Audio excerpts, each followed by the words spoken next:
It's Friday night in Lagos and the young Nigerian beauties are drawn to the new shrine. The show's going to be well worth the price of admission tonight, and the audience is slowly beginning to gather with an unhurried momentum unique to Africa.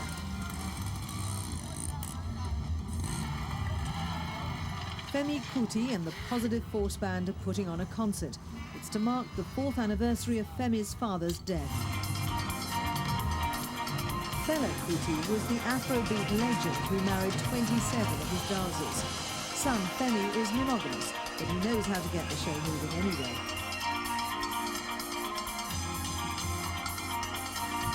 Fela's enduring image is a hard act to follow, but Femi Kuti has built this club in his father's honour. It's a way to make sure that memory lives on.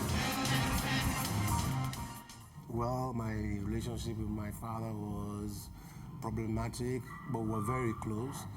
Towards the end, very close. We had difficulties because of the people around him who were always, everybody was after what they could get from him. And for me, he was always trying too hard to please the people around him and people who loved him. He never really paid attention. Lagos looks like many Western cities from a distance, but underneath its veneer of big city sophistication, it embodies all the worst excesses of Nigerian life. Fela Kuti was an outspoken political opponent of successive military governments in Nigeria, so the original shrine he created has been pulled down. It's the ordinary people's loss. Most of the market sellers on the streets, they make money when Fela was here. And everybody are very happy when he was there. But now that he's not here, there is feelings, there's the street. You can see the street, how the whole street is dull. Fela is sorely missed. There's nothing we can do. Everything has gone. So that's how God wants it.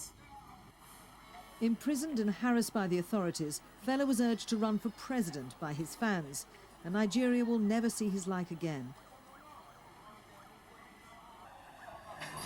Fela was internationally renowned as a high-life, jazz and Afrobeat exponent, and his music plays on in the streets of Lagos. Music shops are still full of Femi's father's records.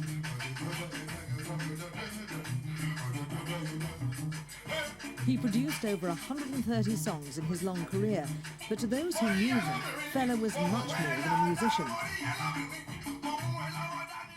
He's a hero to those young people who wanted to be like him. He's a revolutionary in some of the ideas his music propagated.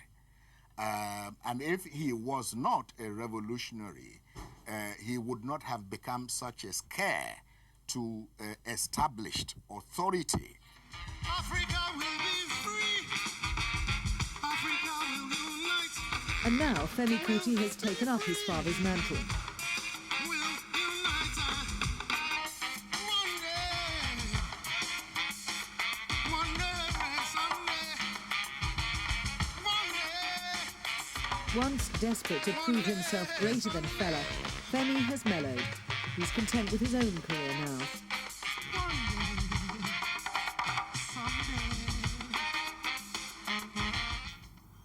I always think about him. He's always in my thoughts. So, I mean, the shrine is for him. Many things I do are like for him, really. Still in his path. The struggle. He inspired me to really believe in Africa, giving Africa a great hope for a future.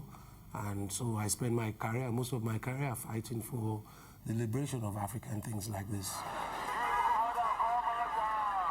Like his father, Femi sees the squalor, the struggle to survive, the corruption and the mismanagement of Nigeria with the eyes of one who's travelled extensively abroad.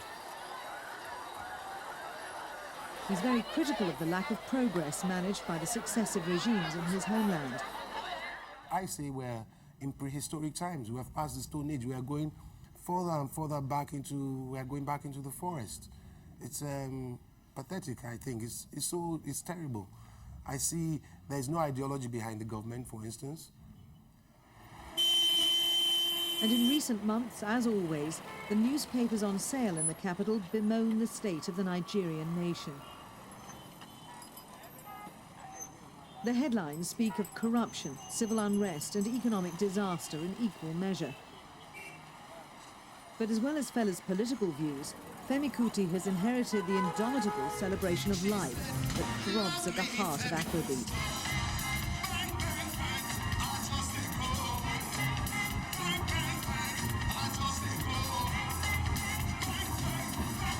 This lyrical tour de force won him the title of Best Male African Artist at the World Music Awards.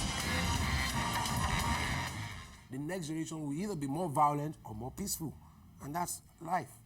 Africa now is producing violence, more violence, and if things are not done immediately, the next generation is going to be more violent. Then the next generation will be murderers, killers, and look, it's going to be like everybody's just going to start shooting each other on the streets. That's what's going to happen in the next 20 years.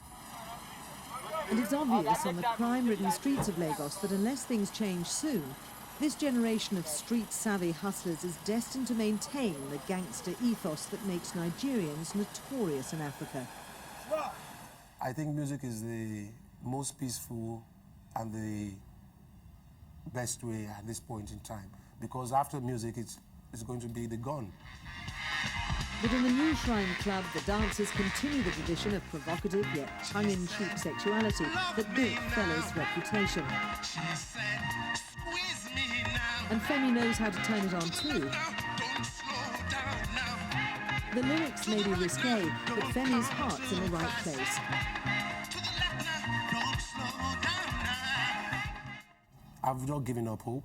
I will still sing about the problems. I will still spend my life, my money, and everything I've got trying to liberate Africa from this mess. But however complex Femi Kuti's motivations, as a son trying to emerge from the shadow of a famous father, he's determined to be seen as a musician in his own right.